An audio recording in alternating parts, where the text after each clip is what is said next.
Alors, excusez-moi, on repart sur une nouvelle vidéo parce que le logiciel ne fonctionnait pas et ça a tout bloqué, donc on a été coupé sur la précédente vidéo. Donc, on est sur la classification de Nice. Donc, je vais vous expliquer que les produits et les services vont être classés, vont être mis dans différentes classes et que c'est cette classe que vous allez déposer, quand vous allez déposer votre nom. Par exemple, j'avais pris l'exemple d'une société qui commercialise des stylos, des trousses et des gommes qui s'appellerait ABC. Et ben, on va déposer le nom ABC pour la classe qui correspond à ce qu'elle commercialise, hein, on est d'accord. Par exemple, je ne vais pas déposer mon nom ABC pour la classe 4. Vous voyez, dans les produits en classe 4, j'ai huile industrielle, graisse industrielle, lubrifiant, produits pour absorber, arroser et lier la poussière, combustible, matière éclairante, bougie. Ça n'est pas mes stylos, mes gommes et mes trousses, donc je ne l'aurais pas mis dans cette classe. Donc il faut regarder la classe qui correspondra du coup à mes matériaux scolaires et je le mettrai du coup dans cette classe-là. Donc, vous voyez, vous avez différentes classes.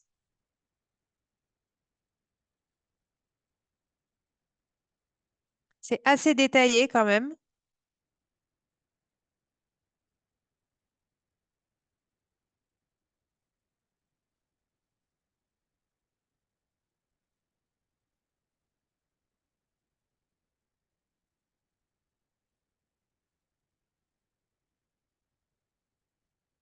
Voilà, j'étais en train de chercher en même temps pour terminer mon exemple. Donc, moi, je le mettrais plutôt dans la classification, la classe 16. Donc, ma société ABC, je voudrais déposer mon nom ABC en déclarant donc la classe 16, puisque là, on est, regardez, dans les produits à l'imprimerie, mais il y a les articles de papeterie. Donc, je l'aurais déclaré classe 16, article de papeterie. Vous voyez? Donc, voilà. Alors, on va se remettre sur le site de l'INPI.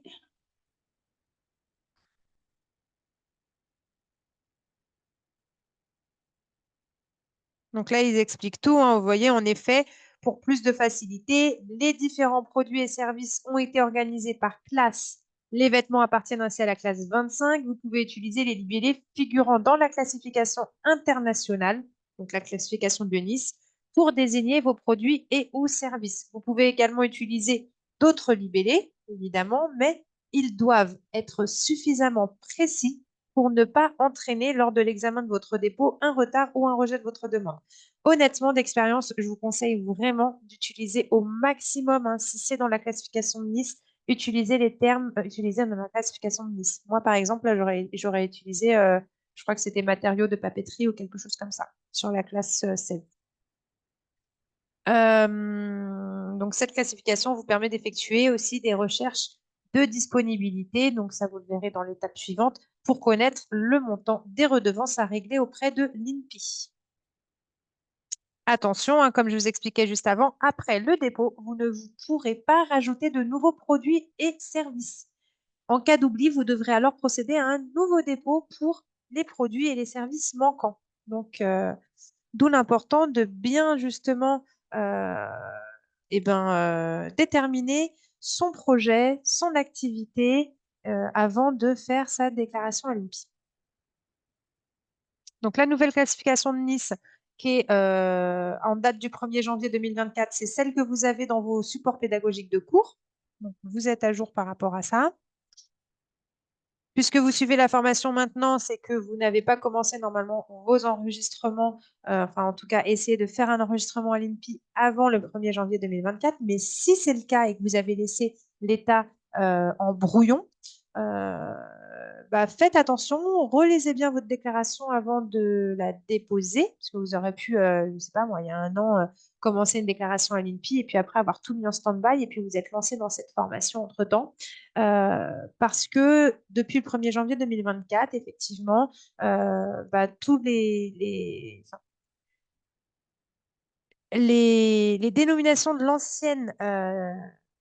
l'ancienne classification de Nice, du coup, sont supprimées automatiquement des états brouillons Et du coup, quand vous allez faire votre demande de dépôt, va y avoir un souci et vous allez payer un peu pour rien. Donc, si vous avez commencé la procédure avant le 1er janvier 2024, reprenez-la du début, hein.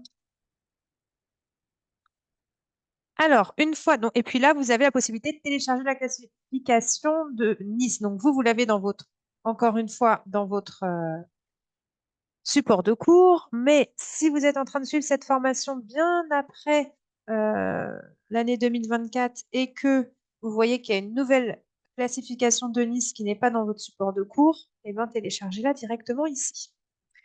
Ensuite, vérifier la disponibilité de sa marque. Ça aussi, ça va être une étape importante puisque avant de vous lancer dans le dépôt, il faut déjà vérifier si elle est disponible. Alors, vous avez déjà fait peut-être une première approche de la vérification sur le chapitre précédent qui était euh, trouver son identité, mais si ce n'est pas le cas, vous allez le refaire ici. Alors, pour vérifier, du coup, pour vérifier la disponibilité de votre marque, il y a plusieurs façons de vérifier la disponibilité de votre marque. D'accord? On va pouvoir faire des recherches donc, de similarité. Je vous le mets juste ici. Donc, je vais vous montrer ça. Donc, on va pouvoir faire la recherche de similarité. La recherche de similarité, elle va nous permettre, en fin de compte, de voir s'il y a des ressemblances visuelles, orthographiques, phonétiques, intellectuelles, etc., entre le nom commercial que vous avez choisi et ceux qui sont déjà déposés ou enregistrés. Parce que je rappelle qu'on a la période dépôt, la période enregistrement. À partir du moment où on a fait le dépôt, même si ça met plusieurs mois, on est obligé de le prendre en considération et ça sera la personne qui aura déposé avant qui sera prioritaire, bien évidemment, sur le nom commercial, enfin, sur la marque, hein. Donc, je vous précise aussi que au niveau de la recherche de similarité, euh, ça va, ça va donc être payant. C'est un service qui est disponible par l'INPI et qui est payant. On va voir après les tarifs de recherche de similarité, mais il me semble, si je ne dis pas de bêtises, qu'on est à peu près 80 € sur une recherche de similarité en France. Et après, on passe à une centaine d'euros pour une recherche de similarité en France, mais avec le nom commercial, enfin la marque plus les noms de domaine. Et après, on a un autre forfait à environ 500 € euh, en international. Non, on va les revoir en détail après, parce que ça évolue aussi, hein, les forfaits de l'INPI. Attention, donc le même nom qui est proche, qui n'est pas exactement le même, mais qui serait proche, peut constituer une antériorité, hein, c'est-à-dire un droit antérieur. Et donc, là, vous serez à votre insu contrefacteur. Donc, voilà, d'où l'importance de faire une recherche de similarité en fonction, évidemment, aussi en fonction de la taille que vous avez, de l'importance du domaine dans lequel vous êtes, etc. Alors, je pense que je peux vous les montrer ici, les tarifs. Voilà, on y est. Donc, disponibilité marque en société en France. Donc, juste, voilà, pour le nom, c'est 80 € cette recherche. Pour le nom et le nom de domaine, vous avez 150 €. Et après, donc, alors, c'est pas l'international du tout, c'est disponibilité d'une marque et son logo en France, 572 €.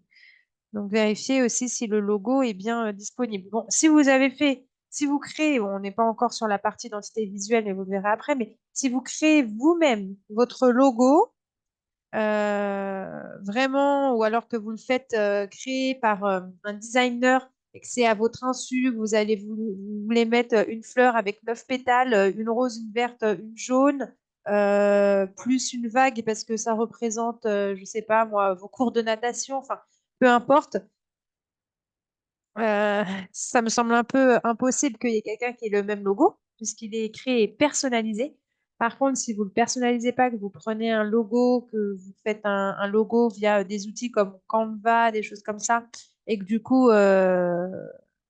du coup, ça peut être un logo qui a été choisi aussi par quelqu'un d'autre. Là, effectivement, ça peut être intéressant de vérifier si le logo n'est pas déjà utilisé en France, utilisé et surtout déposé à l'INPI. OK. Donc voilà, enfin, pour ma part, moi je trouve que déjà la disponibilité marque et société en France, c'est déjà pas mal hein, avec le forfait à 80 euros, après en fonction hein, de l'échelle de chacun, évidemment. Parce que le nom de domaine, on a d'autres aussi possibilités de vérifier si les noms de domaine sont disponibles ou pas. On le verra après. Donc, une fois que vous avez fait la recherche de similarité, vous allez devoir interpréter les résultats. Parce que l'INPI va vous faire la recherche de similarité, mais ensuite l'interprétation des résultats, elle va être faite par vous. Alors, vous avez deux possibilités. Soit vous faites vous-même l'interprétation des résultats, qui n'est pas super simple à faire, ou soit vous faites appel à un conseil, enfin un spécialiste, du coup, un professionnel qui va pouvoir effectivement interpréter les résultats pour vous. Ça aussi, évidemment, ça a un coût.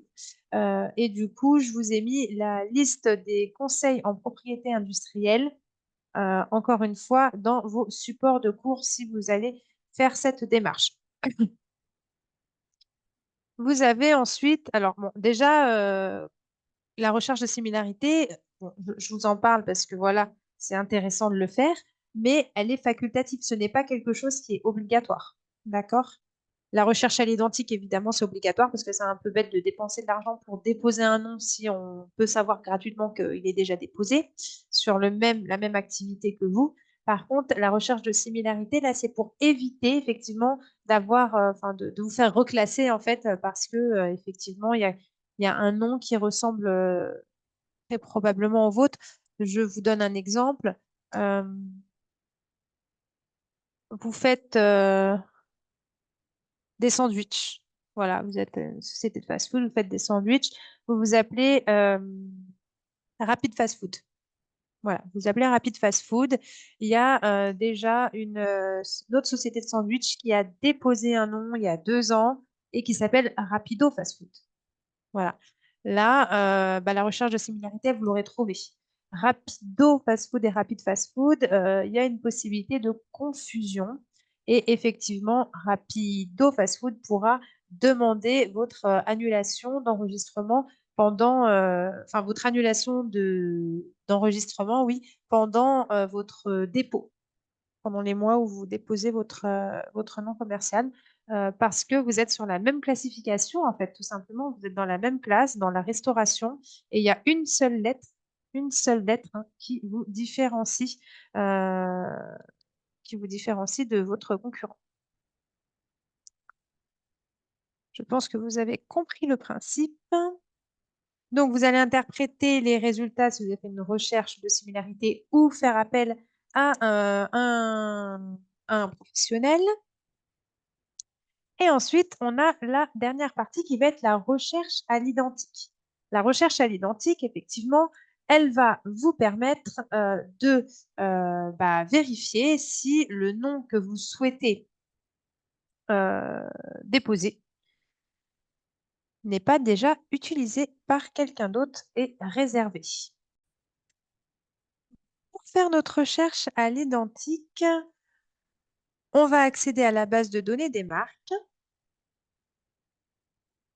Et puis, vous allez, hop, cliquer sur Accéder.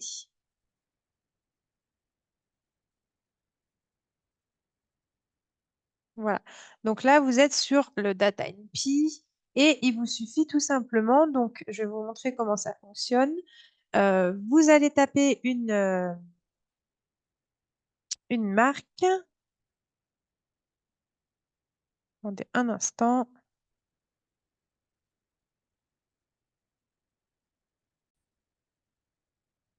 Alors, vous tapez une marque par... Alors, attendez, parce que j'avais fait des choses pour essayer de vous... Donc, vous allez taper un nom de marque qui correspond... Enfin, vous n'avez pas tapé un nom de marque, vous allez taper votre nom commercial que vous auriez choisi. Euh, Admettons, vous êtes dans le transport de train. Voilà. Et vous avez choisi de vous appeler train rapide. Donc, vous avez choisi de vous appeler train rapide. Bah, vous mettez train rapide, vous regardez, et là, vous avez les résultats en bas. J'ai pris cet exemple hein, parce qu'effectivement, c'est très simple. Vous avez la partie entreprise. La partie entreprise ne veut pas dire qu'ils ont déposé leur nom commercial Train Rapide. C'est juste que c'est une entreprise qui s'appelle Train Rapide ou qui a les mots train et rapide dedans. Par exemple, vous voyez, là, on a la dénomination Bouddha Mahan. On a son numéro de sirène. On voit que c'est un entrepreneur individuel, commercial et qu'il est en Seine-Saint-Denis. Vous cliquez. Ça, c'est si vous voulez analyser les entreprises qui porteraient votre nom ou qui effectivement auraient votre nom. Ça ne veut pas dire que c'est protégé. On est d'accord. Par exemple, bon, là, en l'occurrence, c'est pas Train Rapide. Vous allez voir quand je descends, j'ai son nom commercial. Ils vous ont mis. Attendez, je cherche où est le nom commercial. Nanana, nanana, on va y arriver.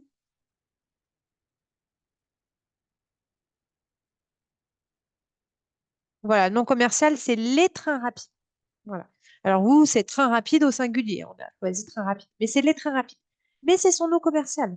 Ça ne veut pas dire que les trains rapides, enfin que donc ce monsieur a déposé son nom, les trains rapides, à l'INPI et donc que vous ne pouvez pas vous en servir parce que vous utilisez ce nom-là dans le même secteur d'activité. Parce que là, ça veut juste dire qu'il y a une entreprise qui s'appelle les trains rapides. Mais j'ai pas d'informations sur le fait qu'elle a déposé quoi que ce soit ou qu'elle a enregistré quoi que ce soit à l'INPI et qu'elle a payé pour protéger ce nom-là. D'accord? Donc, quand vous allez sur Retour au résultat, c'est à cet endroit-là qu'on va pouvoir vérifier si effectivement il y a quelque chose de déposé. C'est dans marque ou brevet si vous faites des brevets. D'accord?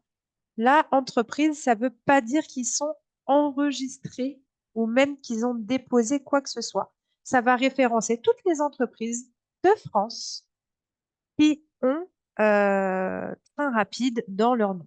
Voilà, qui pourrait vous ressembler. Et c'est ça qui va nous apporter vraiment nos renseignements, c'est l'onglet marque. Donc effectivement, dans les marques, qu'est-ce que j'ai? Là, j'ai un résultat. J'ai un résultat, mais finalement, ça m'embête pas trop parce que la marque, elle est expirée. C'est-à-dire qu'elle a été déposée, cette marque, en 2005. Elle est expirée, donc depuis 2015, puisque le dépôt dure 10 ans. Et en 2015, elle n'a pas été renouvelée.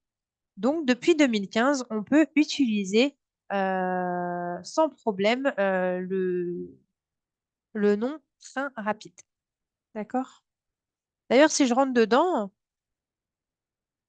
voilà, c'était même pas. Voilà, la marque, ça s'appelait donc Antibes Côte d'Azur, train extra rapide de jour et de nuit. Vous voyez?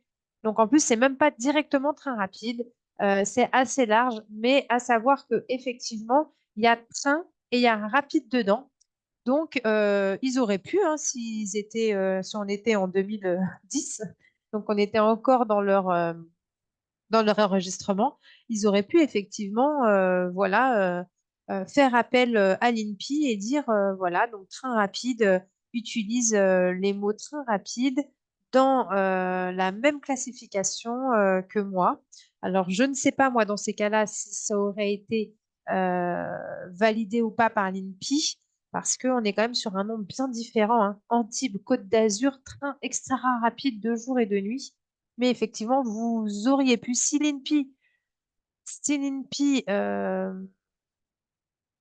pense que finalement, vous pouvez porter préjudice à cette société parce que vous faites exactement la même activité et que vous utilisez train rapide et que ça pourrait porter à confusion, bah, ils peuvent vous dire, ah bah non, c'est pas possible. Antibes, Côte d'Azur, train extra rapide de jour et de nuit, c'est une marque française qui est déposée et ça se rapproche trop de votre activité. Et on retrouve les deux mots de base, train rapide. Voilà. Je ne sais pas quel aurait été leur décision sur sur cette situation précise. On va prendre un autre exemple. Je vous prends l'exemple de Evian, qui est une grande marque connue de tous. Alors là, vous allez voir. Donc,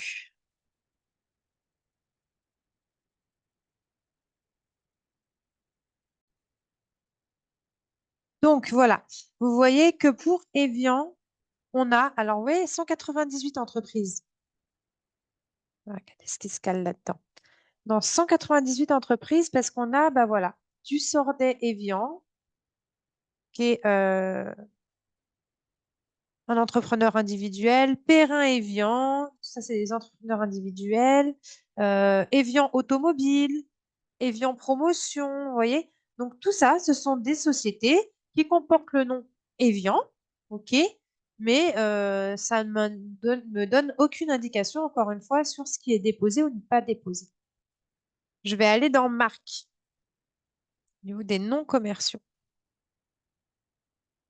Et là, je vois effectivement que la première, évidemment, Evian, société anonyme, qui est notre marque d'eau française. Et vous voyez que la marque est enregistrée. Donc là, ils ont refait, donc c'est en 2022. Jusqu'en 2032, ils ont bloqué la classification 3 et 32. Vous voyez ici. Donc Evian, type de la marque, marque individuelle. Les classifications des éléments figuratifs, mais moi, je regarde directement. Voilà, la classification de Nice, la 3 et la 32. Vous voyez? Donc, juste en dessous, on vous explique c'est quoi. Ils ont bloqué la marque sur la 3, donc produits de parfumerie, parfum, eau de toilette, eau de parfum, eau de cologne, etc. pour pas qu'on se serve de leur marque Evian pour ce type de produit. Ils l'ont aussi, bon, bah, évidemment, hein, sur tout ce qui est eau plate, eau pétillante, et enfin, tout ce qui est boisson sans alcool. D'accord? Par exemple, Evian, c'est de l'eau plate. Enfin, il y a de l'eau plate, il y a de l'eau pétillante, etc. On imagine qu'on est sur l'eau et que vous faites, alors je prends un truc qui est quand même assez loin de Evian, vous faites du jus d'ananas. Voilà, je ne pense pas qu'il y ait du jus d'ananas Evian, je ne pense pas qu'ils ont commercialisé. Donc, vous l'aurez compris, hein, si je parlais de jus, excusez-moi, j'ai dû faire une pause dans la vidéo. Effectivement, si Evian, enfin, si votre société fait du jus d'ananas, qui je ne pense pas fait par Evian, et que vous vous appelez Evian, c'est impossible. Vous ne pouvez pas déposer votre nom commercial Evian pour du jus d'ananas puisque la marque Evian a déjà réservé la classe 32, hein, qui comprend les boissons sans alcool aromatisées au café, les boissons sans alcool aromatisées au chocolat, les sodas, les toniques, les sirops pour faire des boissons, etc., hein. Tout ce qui va être dans la catégorie jus. Hop, on revient sur notre recherche. Voilà. Donc, on a été sur le premier. Donc, vous voyez, le deuxième, je vois, hein, que c'est toujours ma société anonyme Evian. C'est la même, en fait. Ils ont fait plusieurs dépôts. Donc là, celui-ci, c'était en 2019, où ils ont fait d'autres classifications sur d'autres classes. Là, ils ont fait un dépôt sur la classe 11, 21, 35, 39, 43. Vous voyez?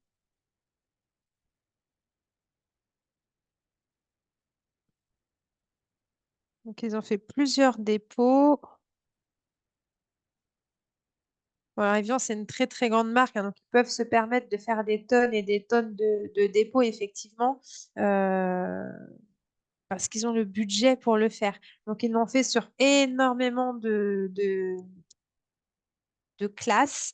Ils en ont fait plusieurs fois, oui, par exemple, là, la 32, la 32, la 3, parce qu'ils ont dû rajouter à chaque fois des produits.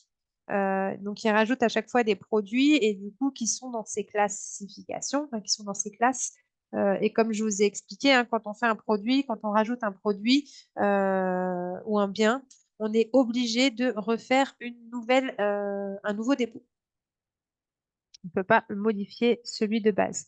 Alors, qu'est-ce que je voulais vous montrer? Je suis en train de regarder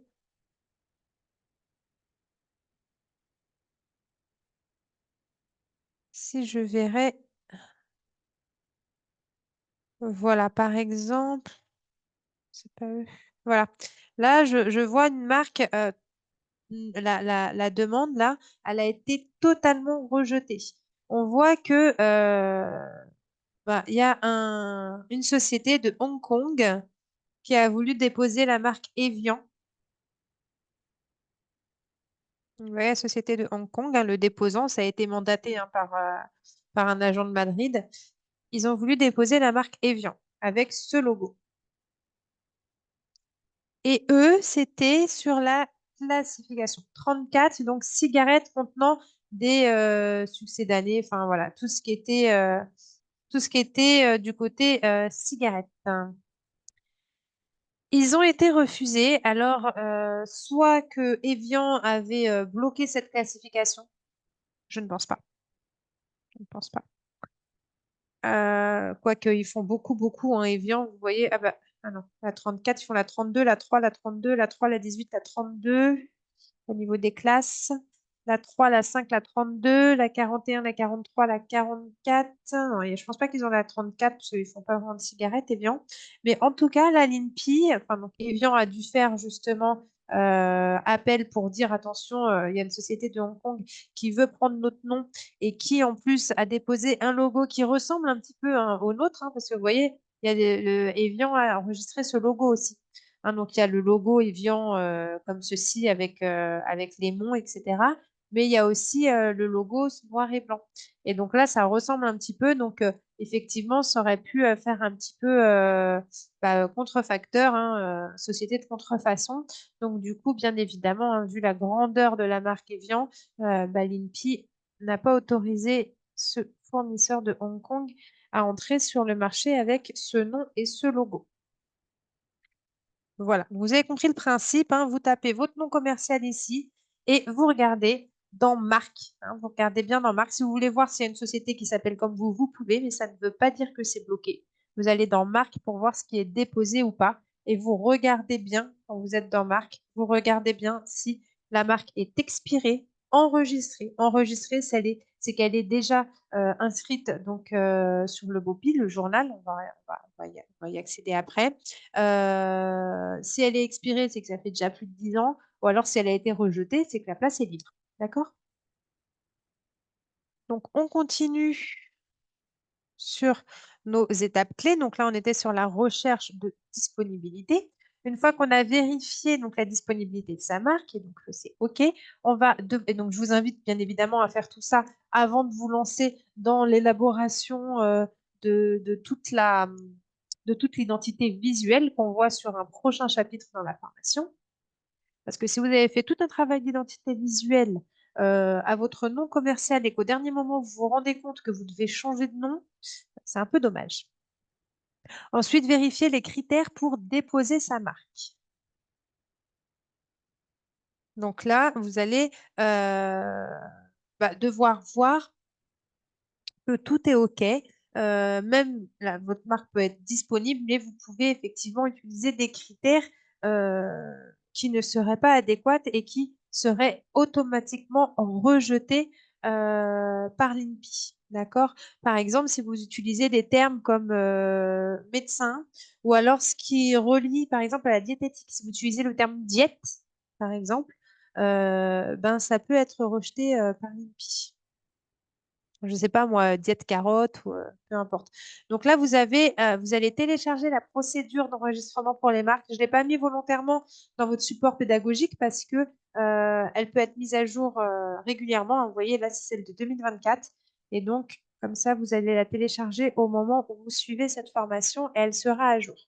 Et donc, c'est un petit peu long. Il y a 123 pages, c'est un peu long à lire, mais c'est important d'en prendre connaissance. Effectivement, là, vous avez un sommaire qui est assez détaillé. Donc, vous allez en prendre connaissance pour pouvoir bien vérifier si c'est OK. Parce que c'est dommage de, encore une fois, payer un dépôt qui soit refusé pour une erreur un petit peu banale ou qui serait du coup dans ce document. Donc, on ne va pas lire les pages ensemble. Je vais vous laisser faire ça de votre côté tranquillement. Juste, je vais descendre tout en bas pour vous montrer un petit peu des exemples.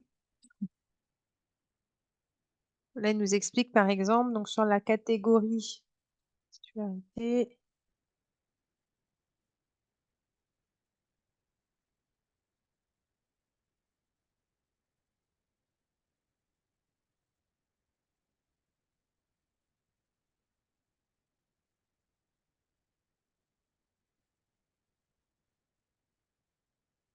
Voilà, oui, vous avez toutes les particularités, hein. Donc, après, regardez par rapport à effectivement vous, en fonction de votre activité. Mais voilà, il y a des signes, il y a des signes qui ne doivent pas être utilisés, comme par exemple les drapeaux, notamment le drapeau de l'Europe. Voilà, ça c'est au niveau des logos. Donc là, on est sur l'identité visuelle. Les indications géographiques, hein, je vous en avais parlé déjà dans votre nom commercial.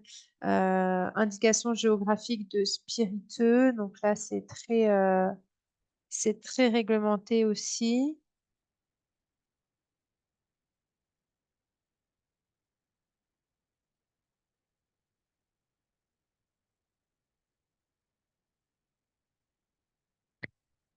Ils vont vous détailler aussi donc les risques de tromperie, euh, les termes susceptibles de désigner une provenance étrangère.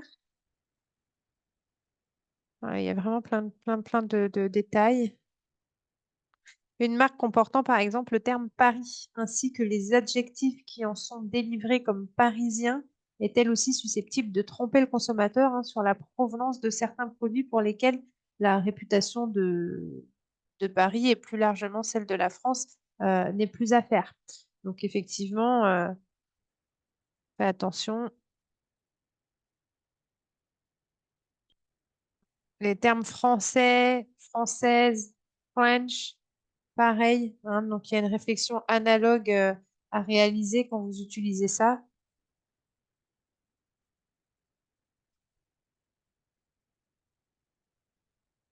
Les demandes d'enregistrement portant sur les signes qui comportent les termes comme certifié ou garanti peuvent également générer un risque de tromperie. En effet, hein, de tels termes laissent entendre que les produits de services revendiqués possèdent des caractéristiques spécifiques garanties qui, le cas échéant, ont fait l'objet d'une certification de produit ou de service. Hein, vous voyez. Par exemple, aussi les mots label, ça, on fait attention. Pareil pour pharmacien, regardez, une marque comportant le terme pharmacien peut être susceptible de tromper le consommateur quant à la qualité de certains produits. Ce terme est largement compris par le consommateur comme désignant un titulaire d'un diplôme d'état de pharmacie, habilité à exercer une profession pharmacien. Il sera ainsi appréhendé comme désignant ce qui est relatif au champ d'exercice de la profession du pharmacien et donc appliqué à certains produits comme pouvant désigner des produits élaborés sous le contrôle d'un pharmacien en bénéficiant ainsi de son expertise. Donc, il existe dès lors un risque de tromperie pour ces produits. Donc, voilà, il faut faire attention. Si vous utilisez, ils ont mis un exemple libellé pour une demande d'enregistrement portant sur des signes comportant le terme pharmacien pour des huiles essentielles, bah, ça pourra être enregistrable, être modifié comme suit huile essentielle élaborée sous le contrôle d'un pharmacien. Vous voyez? Donc voilà, il faut faire attention en fait aux termes que vous utilisez et donc à ces directives d'enregistrement avant de faire votre dépôt. Voilà, pensez un petit peu à ce qui pourrait être trompeur ou pas, parce qu'ils sont assez stricts en fait avec ça. NIPI. Donc une fois que vous aurez fait votre vérification, vous allez déposer la marque. Donc, pour déposer la marque, vous allez accéder donc au dépôt électronique de la marque, hein, ça sera ici. Alors, on vous explique encore une fois que là le dépôt est payant. Donc, tout à l'heure, je vous ai parlé d'une partie payante qui était euh, la vérification de similarité, mais qui reste facultatif. Par contre, le dépôt, bah, il est obligatoire, hein, si vous voulez forcément. Enfin, il est obligatoire. Vous n'êtes pas obligé vous n'êtes pas obligé de protéger votre nom commercial, votre marque, mais si vous voulez qu'il soit protégé pendant 10 ans, bah, évidemment, il faut payer. Donc, il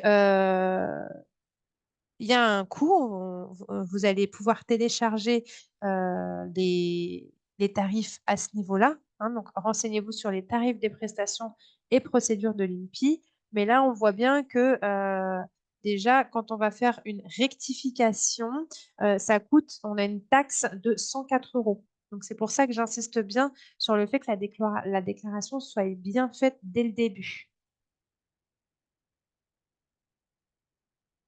Pareil, si vous voulez que ce soit reconnu aussi en Polynésie française, ben, c'est aussi également payant en plus.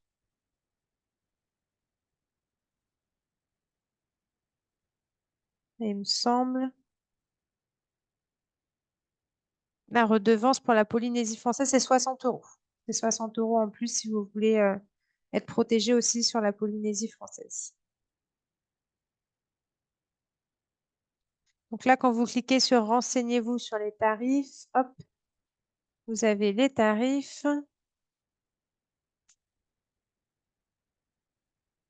Et là, ici, vous avez tarifs des prestations, tarifs des procédures. Donc, vous cliquez, donc là, vous prenez tarif des prestations applicables la dernière, 2024. Donc, le tarif des prestations, c'est, comme je vous ai expliqué tout à l'heure, euh, par exemple, voilà, c'est les procédures, mais quand on a les trucs de recherche, voilà, les prestations de recherche, de similarité, etc., ça va être à cet endroit-là que vous allez les voir. Donc là, pour les marques, vous voyez, marque verbale pour les classes 1 à 3 et les noms de sociétés similaires, hein, pour 1 à 3. Donc, ça va être 150 euros.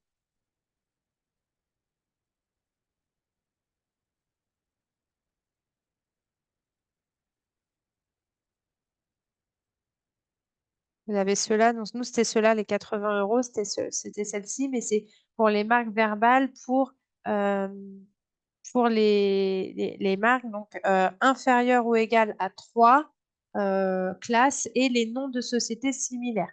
Si vous avez du coup, si vous allez devoir faire une vérification d'un nom commercial sur plus de 3 classes différentes, ça sera plus cher.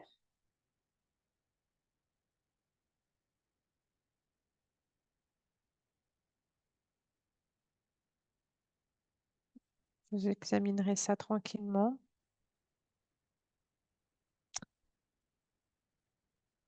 Et donc, les tarifs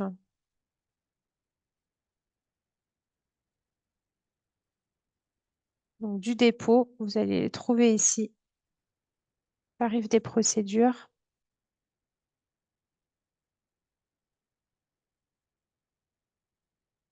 Ouais, c'est un peu long.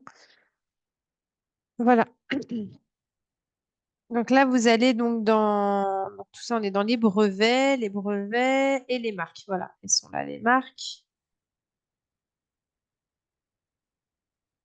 Donc, vous voyez, dépôt pour une classe, ça coûte 190 euros.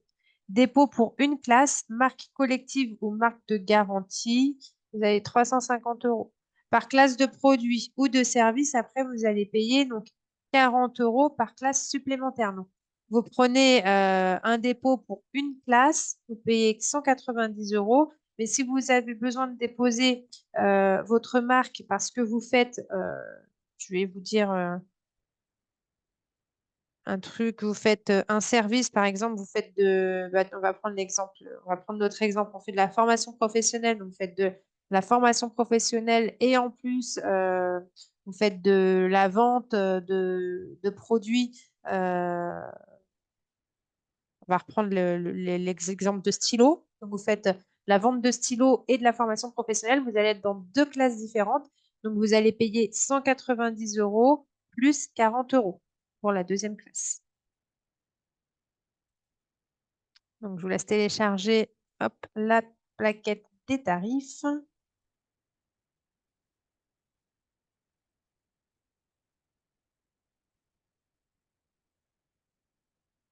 C'est notre procédure de recherche. Voilà.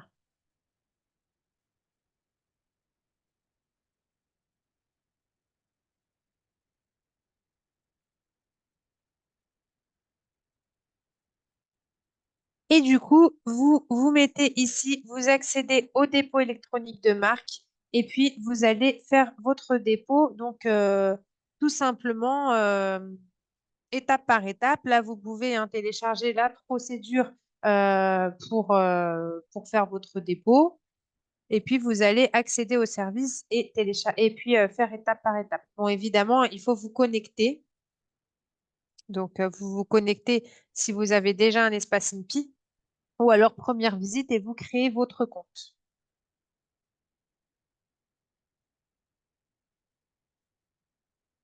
Une fois que vous avez fait votre dépôt et que vous avez payé votre dépôt, donc l'INPI va vous adresser un accusé de réception portant la date du numéro national de votre dépôt. Comme je vous ai dit, on est dans la catégorie du dépôt. On n'est pas encore enregistré. D'accord? Après, l'INPI publie le dépôt de votre marque au BOPI. Donc, c'est le bulletin officiel de la propriété industrielle. À partir du moment où l'INPI publie donc votre dépôt, il y a un délai de 6 enfin, elle le publie dans un délai de 6 semaines après votre dépôt et l'INPI va vous envoyer un avis de publication au BOPI qui recense les informations que vous avez fournies lors de votre dépôt. Attention, c'est conseillé de bien relire avant, je vous vais expliquer pourquoi. Donc là, ça va être publié au BOPI et du coup, ça va être visible de tous. D'accord? L'INPI va donc examiner votre dossier et émettre d'éventuelles objections, hein. Ils vont vous transmettre également donc, les observations et les objections s'il y en a, s'il y a des choses à modifier. Et toute cette partie-là, elle va durer minimum 5 mois. D'accord? C'est à ce moment-là. Regardez, je vais tout vous lire pour que vous compreniez bien. L'INPI donc, vous avertit par courrier si votre dossier comporte une irrégularité. Parallèlement à l'examen de l'INPI, la publication ouvre une période de 2 mois pendant laquelle votre marque peut, du coup, j'ai le petit truc qui m'embête, donc pendant laquelle votre marque peut faire l'objet d'une opposition ou d'une observation par n'importe quelle personne ayant pris connaissance de votre dépôt. Donc, à partir du moment où vous avez le dépôt est fait, l'INPI va publier votre dépôt au BOPI dans les 6 semaines qui suivent. Et à partir de là, donc n'importe qui pourra le voir et du coup faire une objection. L'opposition est une procédure qui permet au propriétaire d'un droit antérieur de s'opposer à l'enregistrement de votre marque s'il estime que celle-ci porte atteinte à ses droits. Et les observations permettent, elles, d'attirer l'attention de l'INPI sur le fait que la marque ne serait pas valable au regard, par exemple, d'autres réglementations, comme celles protégeant les indications géographiques. Toutes personnes concernées peuvent faire des observations. Et l'INPI vous avertit aussi par courrier si votre demande de dépôt fait l'objet d'une opposition ou d'une observation. Donc là, vous pouvez télécharger la procédure à suivre en cas d'opposition. Et après tout ça, on va passer à l'enregistrement. Donc là, on va d'abord répondre aux éventuelles objections qu'il y aurait eu, s'il y en a. Puis, l'INPI publie l'enregistrement de votre marque au BOPI.